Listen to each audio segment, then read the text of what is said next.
다시 처음처럼 86페이지 내용과 일치. 자, 패턴화가 되어 있는 아이고 어느 문단에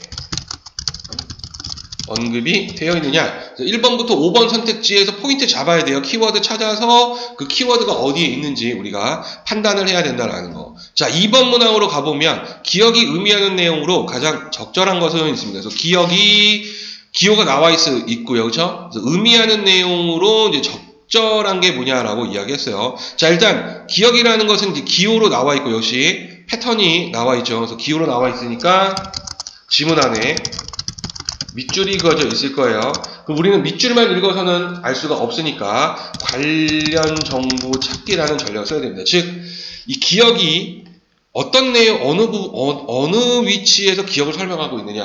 자, 그래서 먼저 기억의 위치부터 확인을 해 봐야 됩니다. 그래서 기억의 위치를 확인해 보니 5번째 문단의 두째 줄에 나와 있어요. 얘가 이제 5문단에 두째 줄에 나와 있습니다. 그래서 5문단의 두째 줄을 먼저 봐야 돼요. 읽어보고 가야 돼. 5문단의 두째 줄이 뭐냐?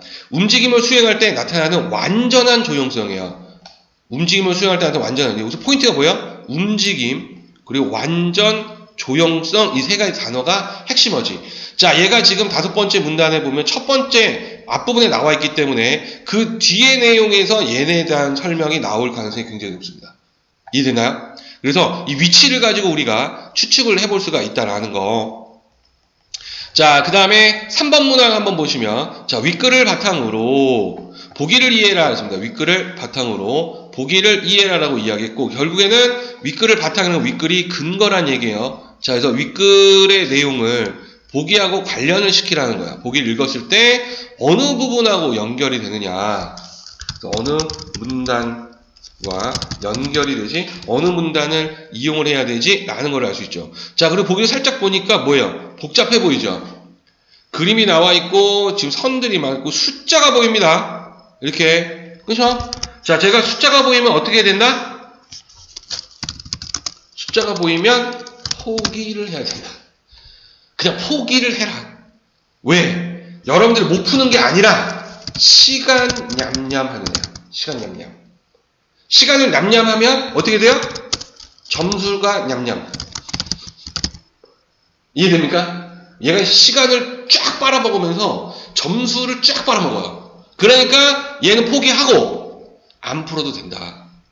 다만 시간이 버리고 갔으니까 시간 남을 거예요. 남았을 때 풀어라는 거야.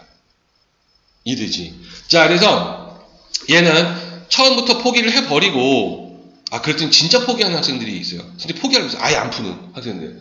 그것이 아니라 이제 뒤로 밀어라라는 거. 이해되죠? 뒤로 밀어놓고 시간이 나을 때, 시간이 남았을 때 모의맥 카드 작성하기 전에 읽어보고 문제를 풀어보세요 라는 겁니다. 숫자가 나오게 되면 일단은 힘들어. 자, 그 다음 이제 4번 문항으로 한번 가보면, 자, 윗글과 보기를 비교하여 이해한 내용으로 적절하지 않은 거. 자, 그래서 지금 보니까 역시 뭐예요? 비교하라고 이야기를 했어요. 자, 그럼 보기의 내용을 파악을 해야 되겠죠? 자, 그럼 뭐가 보입니까? 윗글하고 연결되는 부분이 보일 거예요. 그냥 낼 수가 없지. 그래서 항상 어느 문단, 그쵸? 어느 문단과 관련이 있지? 그 관련되는 여기서 키워드가 뭐지? 라는 거를 생각을 하고 들어가야 되는 거고, 그 다음에 1번부터 이제 5번 선택지 포인트가 있을 겁니다. 그쵸? 그래서 지금 보니까 1번부터 3번까지가 fire, 그죠? 네, 페이에가 나오고, 그 다음에 라반이 이렇게 보입니다. 이렇게 묶인다는 게 슬쩍 보니까 보이죠? 그래서, 지문의 내용이 누구예요? 페이에라는 인물이 나타날 거고, 그 다음에 라반이라는 분의 주장. 그래서, 이 두 인물의 주장을 파악을 해야 되겠구나라는 거를 알 수가 있겠네요. 그죠? 자, 그러면 첫 번째 문단부터 한번 가보도록 합시다. 자, 안무가 어원상 춤과 쓰기의 합성을 한 사실은 안무라는 개념이 기호를 사용하여 춤을 추는 행위와 연관되어 출현했음을 시사한다. 자, 여기 하고자 하는 얘기 이제 안무죠. 정의를 내리고 있습니다. 일단은 어원을 설명을 했죠. 어원이 여기서 이거와 이거와 합성어다라는 거. 자, 그래서 프랑스의 군주였던 루이 14세는 자, 이제 인물이 나왔습니다. 루이 14세. 자, 무용 아카데미를 설립한 후 자신의 무용 교사였던 보샹에게 춤을 종이에 써서 만들 방법을 강구하라는 명령을 내리는데, 이에 따라 보샹이 고안한 무보 체계를 이후에 페이에가 정리하여 1700년에 출판했다. 자, 그래서 보샹이라는 인물이 고안을 하는데, 이제 무보 체계를 고안하는데, 무보 뜻풀이가 나와 있습니다. 춤의 동작을 악보처럼 일정한 기호나 그림으로 기록한 것. 자, 이것을 페이에라는 분이 정리를 했고 1700년에 출판을 했어요 라는 거죠. 자, 그래서 첫 번째 문단에서는 이거 안무에 대해서 이야기를 하는 거고 결국에는 무보를 이야기하겠구나 라는 걸 알 수 있습니다. 두 번째 문단. 자, 페이에가 우리가 이 페이에라는 분의 주장을 파악을 해야 되겠죠. 자, 활동하던 당시 궁정발레가 상영되던 궁정홀은 관객석이 무대보다 높은 곳에 있어서 관객들은 위에서 춤을 내려다보게 되어 있었다. 자, 이 때문에, 자, 그래서 지금 첫 번째 문장에서 보니까 이 궁정발레가 대상이고 그게 상연이 됐던 이제 궁정홀이 있겠죠. 자, 관객석이 높은 곳에 있었다라는 거. 자, 그래서 위에서 춤을 내려다보게 되어 있다는 공간적인 특징을 설명했어요. 이 때문에 궁정발레는 무용수들의 공간상 배치나 동선이 그리는 궤적으로 관객들이 식별할 수 있는 기하학적 형상을 만들어내는 것이 특징이었다. 자, 그래서 이제 이 궁정발레가 계속 반복이 되고 있는 핵심어죠. 자, 그래서 이 무용수들의 공간상의 배치나 동선이 그리는 이 궤적으로 관객들이 식별할 수 있는 기하학적 형상을 만드는 게 특징이다라는 겁니다. 따라서 결론 도출하네요. 페이에의 기보법은, 이제 페이에의 기보법 드디어 나왔습니다. 그죠? 자, 3차원인 궁정홀의 무대와 춤을 2차원인 종이 위의 사각형과 선, 기호로 치환하여 무용수의 진로와 위치를 기록함으로써 기하학적 형상을 제안하는 데 주안점을 두었다. 자, 그래서 결국에는 뭐예요? 2차원인 종이 위에다가 사각형, 선, 기호로 만들었다는 거. 그래서 무용수의 어떤 진로와 위치를 기록을 해서 기하학적 형상을 재현을 했다라는 거.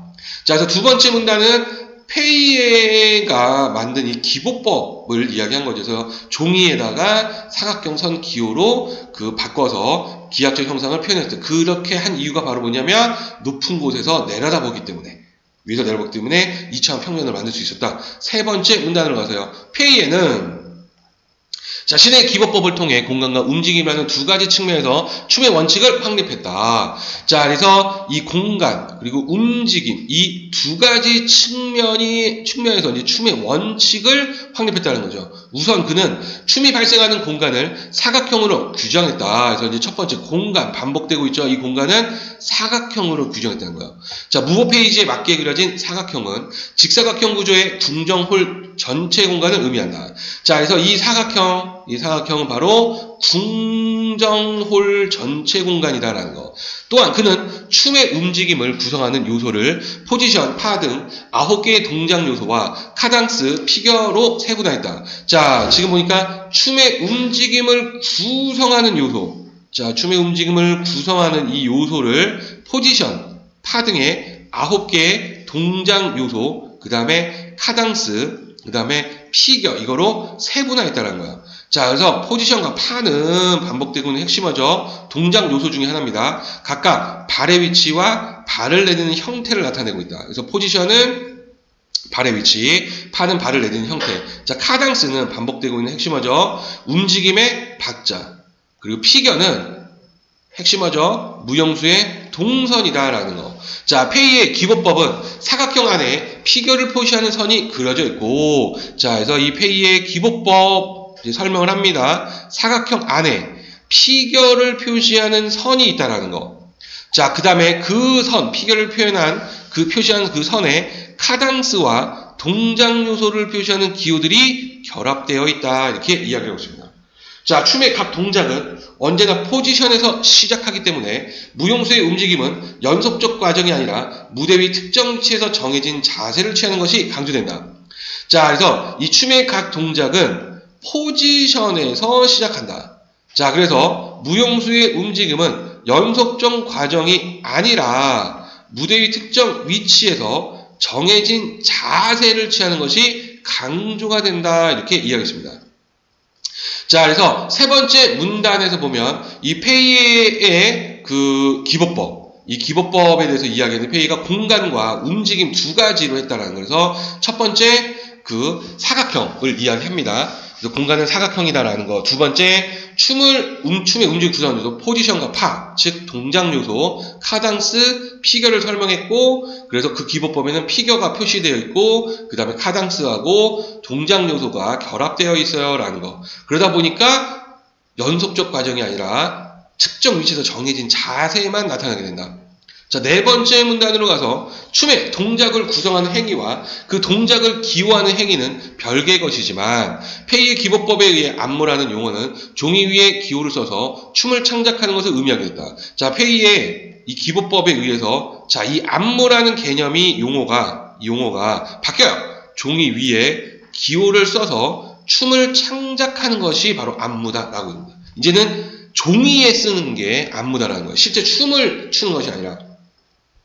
춤이 사각형이라는 평면 공간에서 이루어지기에 움직임의 요소들 역시 수직과 수평의 평면 운동으로 구조화되었으며, 자, 그래서 이 움직임의 이 요소들이 수직과 수평의 평면 운동으로 구조화가 됐다라는 거. 자, 이러한 동작 요소들은 향후 발레의 기본 테크닉이 되었다.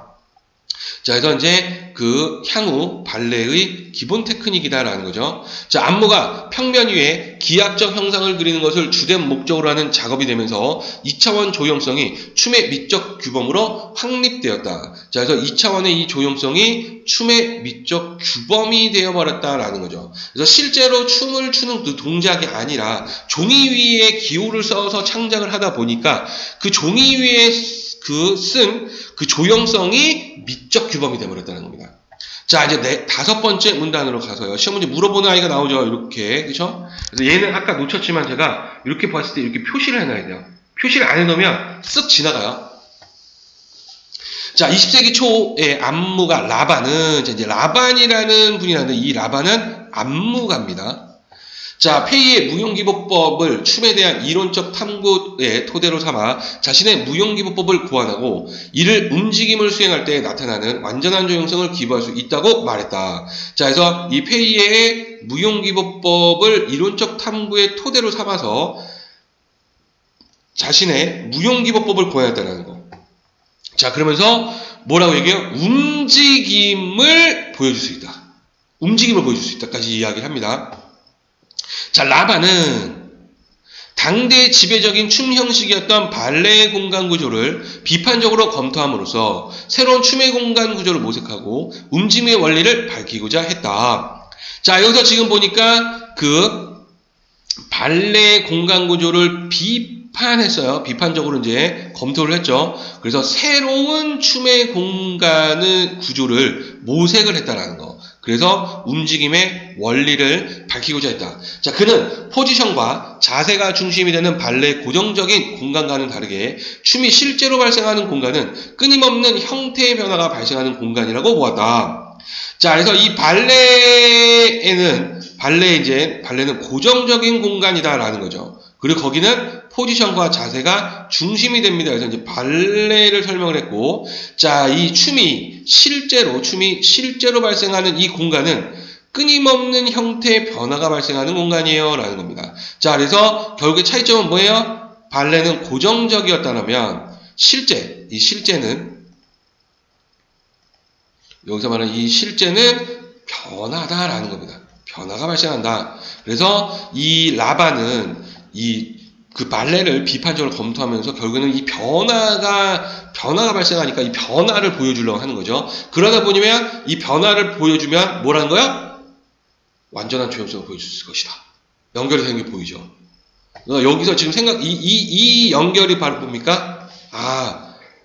끊임없는 형태의 변화가 발생하는데 이거를 표시하면 되겠구나.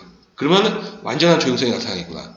자, 여섯 번째 문단을 할게요. 자, 라반은 계속 라반이죠. 발레의 움직임이 앞뒤, 좌우, 위아래라는 제한된 방향성을 가져서 안정적이고 수동적인 경향을 지닌다고 지적했다. 자, 이제 발레하고 계속 비교를 하죠. 이 발레는 앞뒤, 좌우, 위아래라는 제한된 방향성이 있다는 거. 그러니까 이건 안정적이고 수동적이다라는 거. 자, 이에 비해 대각성 방향성의 움직임이죠. 대각성 방향성을 이야기합니다. 이제 대각성 방향성의 움직임은 불안정하고 능동적인 경향을 지니고 있어서 발레 공간 구조를 탈피할 수 있는 단서가 된다는 것 같아서 그 발레의 공간 구조를 탈피하는 단서가 바로 대각선이다라는 겁니다. 자, 라반은 춤이 본질적으로 불안정한 경향을 지닌다고 보면서도 안정적인 움직임을 배제 대상으로 여기지 않고 안정적인 평면과 불안정한 대각선을 결합하여 완벽한 조화를 추구했다. 자, 그래서 이 춤이라는 것, 라반의 이 춤이라는 것은 본질적으로 불안정한 경향이 있어요. 자, 그러면서도 안정적인 움직임을 배제 대상으로 여기지 않았다는 거. 자, 안정을 추구한 거야. 자, 그래서 안정적인 평면과 불안정한 대각선을 결합을 해서 완벽한 조화를 추구했다는 거. 완전한 조형성 또 연결이 되는 게 보이죠? 자, 그래서 이거도 연결이 되는구나. 보이십니까? 그죠? 자, 이를 위해 그는 공간을 앞뒤로 구분하는 수직면, 좌우로 구분하는 시상면, 위아래로 구분하는 수평면의 세 평면을 지었다. 그래서 수직면, 시상면, 수평면, 나는 짬짜면이 좋아요. 오케이? 자, 그래서 공간을 앞뒤로 구분한다. 수직면. 그 다음에 공간을 좌우로 구분한다. 시상면. 위아래로 구분한다. 수평면이다라는 거. 자, 각각 4개의 꼭지점을 지닌 평면들을 하나의 중심에 교차시키기. 이제 그거를 하나의 중심에서 이제 교차를 시키는 거예요. 그 평면들을. 자, 교차시키고. 자, 각 꼭지점을 대각선으로 연결하면 그림과 같이 이제 그림이 나타납니다. 이제 오른쪽에 그림이 보이죠? 12개의 꼭지점을 갖는 정 12면체가 되는데, 자, 뭐예요? 얘를 이야기하는 거지. 자, 그래서 수직면, 시상면, 수평면의 각 꼭지점들을 연결을 막, 이제 요 꼭지점들을 막 이제 연결을 막 이렇게 시켜보는 거야. 그러니까 정 12면체가 나오더라. 그쵸? 자, 그래서 라반은 이러한 결정체를 조화로운 움직임을 위한 이상적인 공간 구조로 소개했다. 자, 그래서 결국에는 바로 이 정 12면체, 이게 바로 이상적인 공간 구조입니다. 라고 이야기를 한 거죠. 자, 그래서 7번째 문단으로 한번 가보도록 합시다. 라반은, 계속 이제 라반이에요. 결정체의 중앙에 위치한 몸이, 자, 그래서 이 몸이 어디에 위치해요? 결정체 중앙에 있습니다. 자, 몸이 도달할 수 있는 최대 지점은 결정체의 각 꼭지점에 해당한다고 보면서, 자, 그래서 도달하게 되는 최대의 지점, 바로 꼭지점이다라는 거. 자, 이를 주위 공간이라고 명명을 했다라는 거. 그래서 꼭지점들이 바로 주위 공간이다. 자, 결정체 중앙에 위치한 몸이 꼭지점을 향해 팔과 다리를 뻗으면서 움직임을 발생시킨다고 보았다. 자, 그래서 결국에 꼭지점을 향해서 팔과 다리를 뻗으면서 움직임이 발생된대요.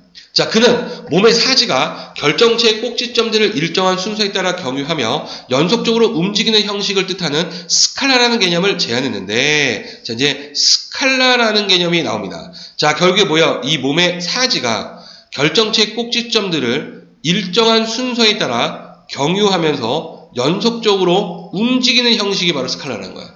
즉, 이 꼭지점을 이렇게 찍는 거야, 이렇게. 그쵸? 이렇게. 그럼 움직임이 나타나잖아. 이쪽 꼭지점, 이쪽 꼭지점, 이쪽 꼭지점, 그렇죠? 그러면 딴 이런 식으로, 그렇죠? 이게 나오는 겁니다. 자, 이게 스칼라야. 자, 얘는 출발점에서 시작을 해서 다시 출발점으로 돌아오는 순환 구조다라는 겁니다. 자, 가령해서 예를 들어주죠. 이 예 가지고 스칼라를 이해하는 거야. 자, A 스칼라라는 예를 들어주네요.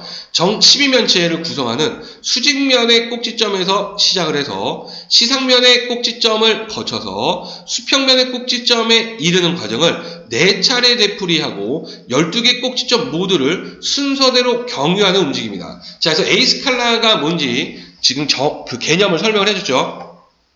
자, 이와 같은 순환성과 연속성은, 자, 이게 핵심어로 보입니다. 순환성과 연속성.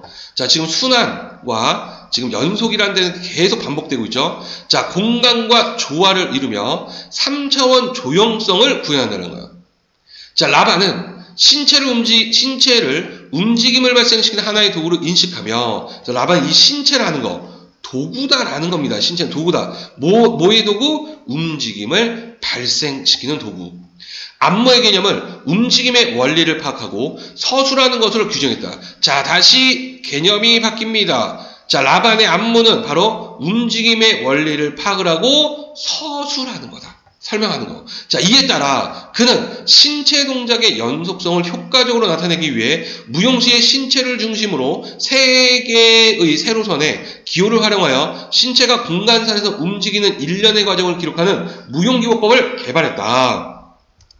자, 그래서 결국에는 이 무용기호법을 개발을 했는데 어떤 걸 기록한다? 바로 신체가 공간상에서 움직이는 과정을 기록한다는 거예요. 그 움직임을 기록한다는 거지. 자, 근데 뭘 이용해요? 세로선. 즉, 그 신체를 중심으로 세 개의 세로선의 기호를 활용했다는 거야. 자, 그래서 중심선을 기준으로 우측선에는 이제 우측선 비교를 해야 되겠죠? 무용수의 우측 신체 동작. 좌측선에는 좌측 신체 동작을 표기하여 움직임의 실제적인 방향을 지시할 수 있게 했다라는 거. 그래서 이 연속적인 움직임까지 기보를 할 수 있는 거야. 이걸 표현했다는 거야. 그치? 그게 어디서 보여? 3번 문항.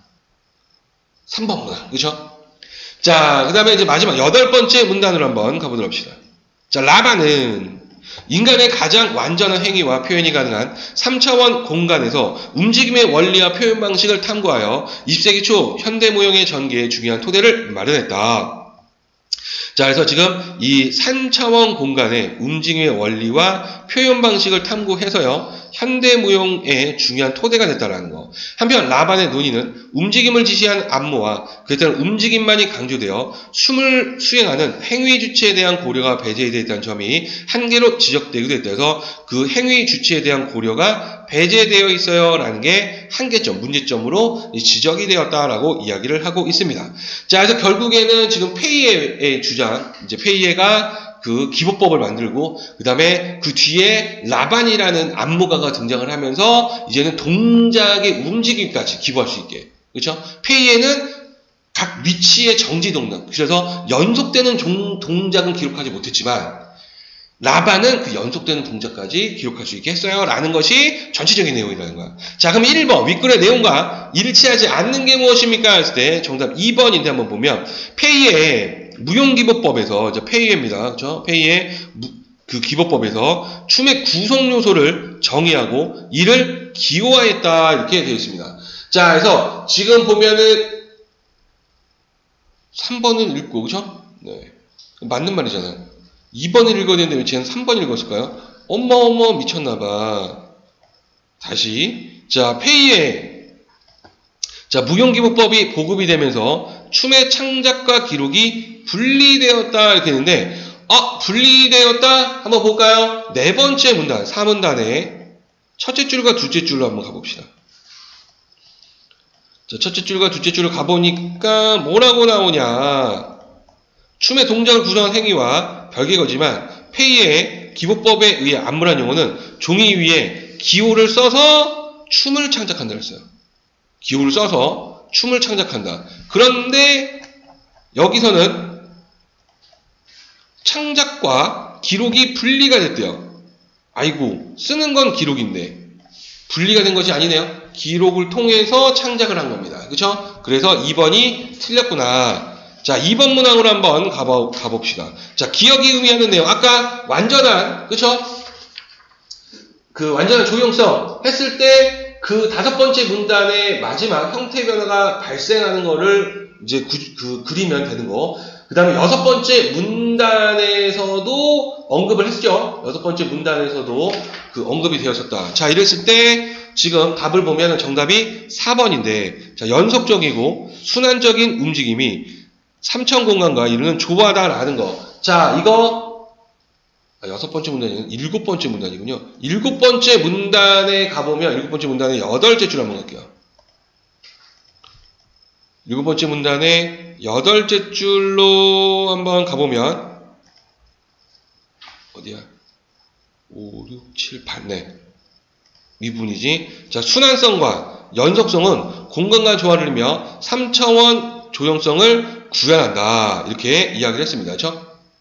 자, 그래서 이 부분을 했을 때 연수선진 움직임이 3차원과 이르는 조하다라고 이야기를 했고, 결국에 아까 읽으면서 연속되는, 즉 안정적인 평면과 불안정을 결합해서 완벽한 조화를 추구했다, 이런 걸로 봤을 때 연속적이고 순환적인 움직임을, 그쵸? 이 완벽한 완전한 조형성하고 연결을 시킬 수가 있겠구나라는 것을 알 수가 있었습니다. 그쵸? 자, 그래서 2번의 정답은 4번하고 연결이 되고요. 자, 3번을 일단 패스하고 4번 문항 먼저 한번 가봅시다. 자, 보기. 자, 안무의 다양한 요소들에 대한 실험을 통해 무용예술의 관습에 도전한 포스트 모던 댄스의 안무가 윌리엄 포사이스는 이제 윌리엄 포사이스고 포스트 모던 댄스입니다. 자, 안무적 오브제라는 일련의 작업을 창작했다. 자, 이들은 기차역, 창고, 공원 등 일상적 공간에 설치된 일상적 공간에다가 설치를 했대요. 특정한 방식으로 배치된 물체를 통해 관객들이 직접 자신의 몸을 조직해 나가도록 유도한다. 자, 그래서 결국에 뭐야? 이 관객들이 직접 자신의 몸을 조직하게 된다라는 거. 결국에 춤은 누가 춰요? 관객들이 춰요. 라는 거네. 그치? 자, 그중 하나인 아무데도 없는 동시에 모든 곳에는 관객의 개입으로 완성된다. 줄에 매달린 추로 가득 채워진 공간에는 관객의 자리가 따로 마련되어 있지 않기 때문에 관객들은 추의 흔들림에 의해 만들어지는 빈 공간을 찾아다니거나 제자리에서 추에 반응하며 움직이게 된다. 자, 이 관객들 바로 빈 공간을 찾아다니게 되거나 아니면 제자리에서 추의 반응을 하면서 움직인다라는 거. 그 과정에서 관객이 해석해야 하는 숨겨진 의미는 없다. 어떤 의미는 없다는 거예요. 그냥 특정 상황 속에서 몸으로 경험하고 반응하는 그것 자체가, 감각 자체가 중요하다라는 겁니다. 그래서 의미는 없다라는 거, 뭐 해석해라, 뭐 이런 거 없다라는 거예요. 그죠? 자, 그래서 지금 보니까 포사이스라는 이 인물은, 관객들이 직접 들어가서 그 관객들이 움직일 수 있게끔 배치를 해서 관객들이 춤을 추는 것처럼 하게끔 했다라는 거네요. 그렇죠? 자, 이랬을 때 적절하지 않은 게 무엇이냐라고 했을 때 정답이 3번인데 보면 자, 페이에가 안무가가 의도한 기하학적 형상을 뚜렷이 드러내는 것을 중시한 것과 달리 포사이스는 아무데도 없는 동시에 모든 곳에는 안무가 조직한 동선을 관객이 따라가며 느끼는 감각을 통해 창작 의도를 인식하도록 구성되었고 이렇게 있습니다. 자, 근데 여기서 지금 보니까 창작 의도를 인식하도록 구성이 되었다라고 얘기했는데 여기서 지금 보면은 숨겨진 의미는 없다라고 했어요. 창작 의도가 바로 숨겨진 의미에 해당을 합니다. 그죠? 같은 의미지. 자, 그러니까 숨겨진 의미는 해석할 필요가 없는데 그걸 인식하라고 하더라고요. 이거 안 된다라는 거를 어디를 통해 할 수 있습니까? 보기를 통해서 알 수 있었죠. 그래서 보기의 밑에서 두째 줄, 즉 일곱째 줄을 통해서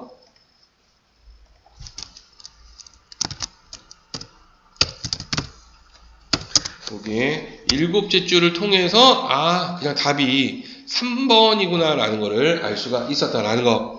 자, 그 다음에 이제 앞에 다시 돌아가서 3번 문항 한번 봅시다. 이제 이거는 많이 시간이 걸릴 수 있기 때문에 패스한다 그랬죠.